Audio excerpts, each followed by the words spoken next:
Hello, my mini friends and family. I'm glad you're back again for another story time with me.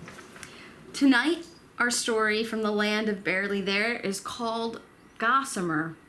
This story is very reminiscent of a verse out of 1 Samuel chapter 16, verse 7. It said, "Man looks at the outward appearance, but the Lord looks at the heart." Let's read our story.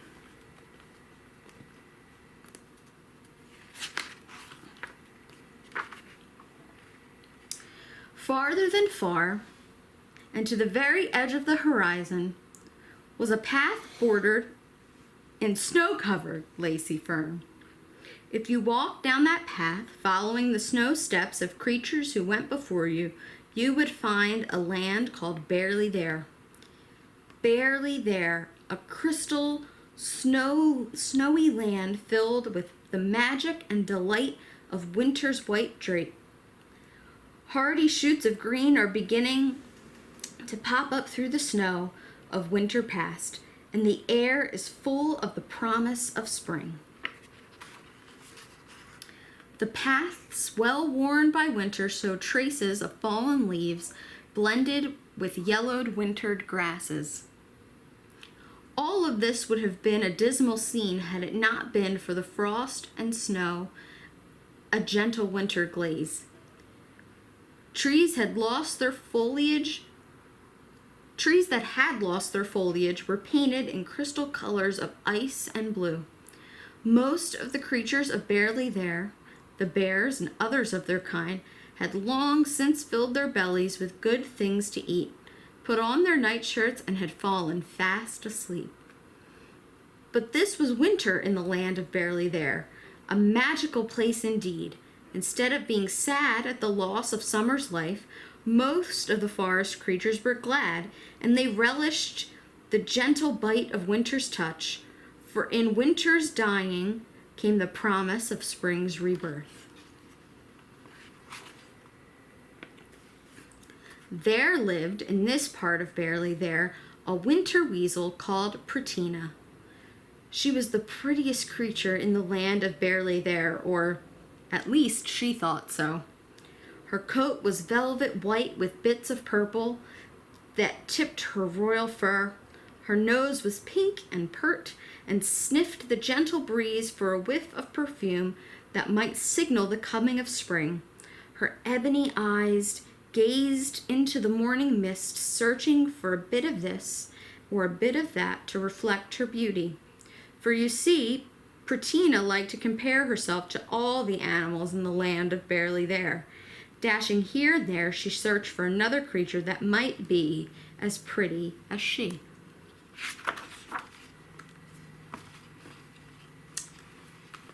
She scampered about the frozen fields, her feet crinkling and crackling on the frosted grass. She stopped to look at the blue jay screeching at the cardinal who had dared to sit in the same poplar tree. She thought, I wonder if those birds are as pretty as me.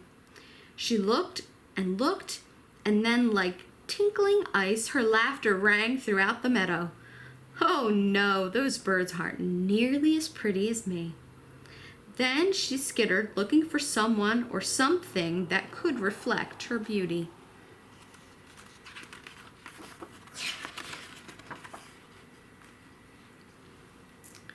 She ran across the crystal meadow just as the sun danced its rainbows from the frozen dew. On and on she ran, singing a simple song. I am so pretty, can't you see? Is there anyone in Barely There who is as pretty as me? Her simple song was rudely interrupted by chipmunks sitting on the limb of a pitchy pine tree. Here we are, Pratina, they laughed and teased. We are as pretty as thee, can't you see? They posed and primped as they chattered from the tree. Don't be silly, she laughed. Chubby little chipmunks as pretty as me. With that, she vainly pirouetted in a flurry of frost and rime.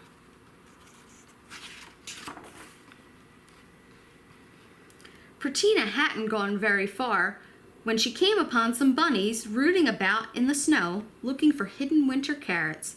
She stopped and laughed as she sang her simple song. I'm so pretty, can't you see? Is there anyone in Barely there who is as pretty as me?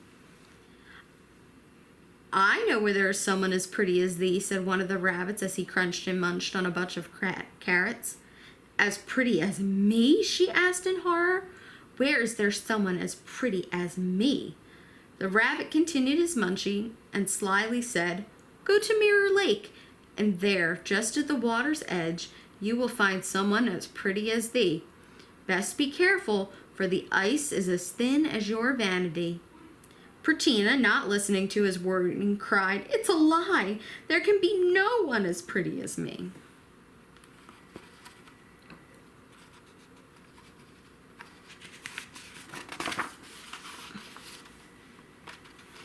She ran until she came to Mirror Lake. She fluffed her hair and put on her prettiest smile and leaned over the frozen lake to gaze at whatever was as pretty as she.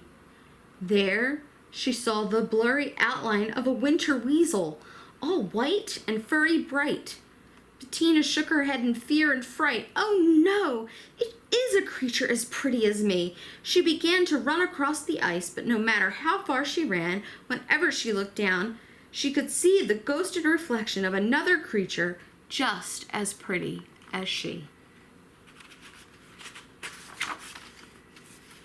She ran and skittered across the ice vainly, trying to outrun her own reflection. She would have run all the way across the lake had not the ice become weakened by the early spring's sun. Long black lines zigged and zagged all around her as the ice began to rumble. Pratina leaped just as the ice cracked, and she landed on a heap of tiny island right in the center of Mirror Lake. And there she sat, afraid of her own reflection.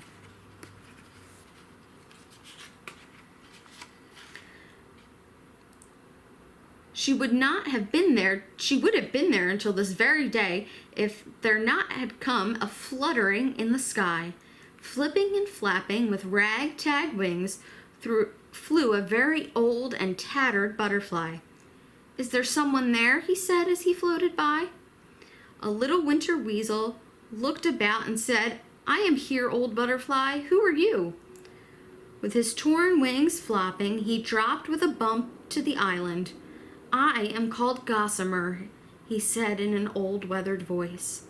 I have been looking for autumn, but I seem to have flown right by it. Now I have flown past winter, and I am nearing spring. Why are you on this island? Pratina's tears dripped down her cheeks as she told old Gossamer how she came to be on the rock in the middle of Mirror Lake. Gossamer laughed and laughed when she finished her tale. I don't think there is anything to laugh at, sniffed Pratina as she stifled a sob.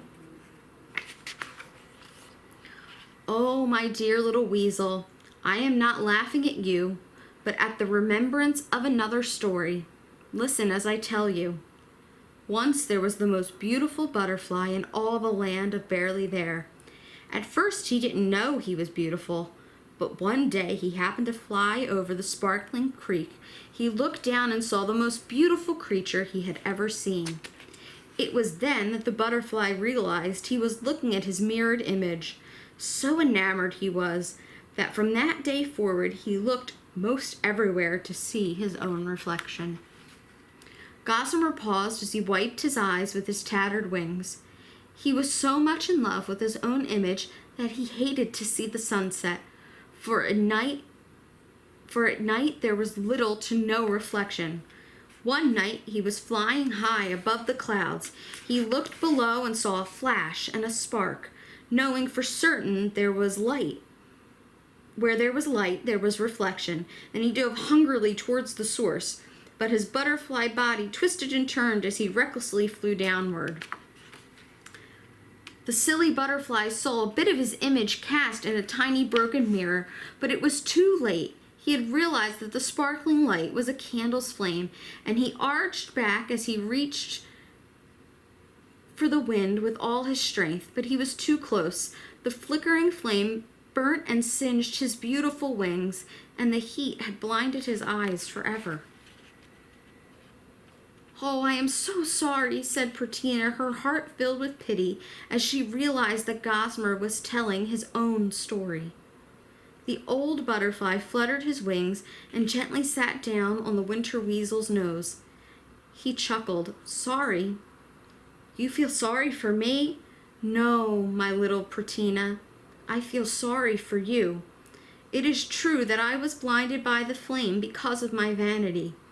But even though I cannot see, I am not really blind. It's all in how you feel about yourself. I am having a glorious time finding the warmth of spring." The little weasel's eyes crossed as she looked at the ugly ragtag butterfly.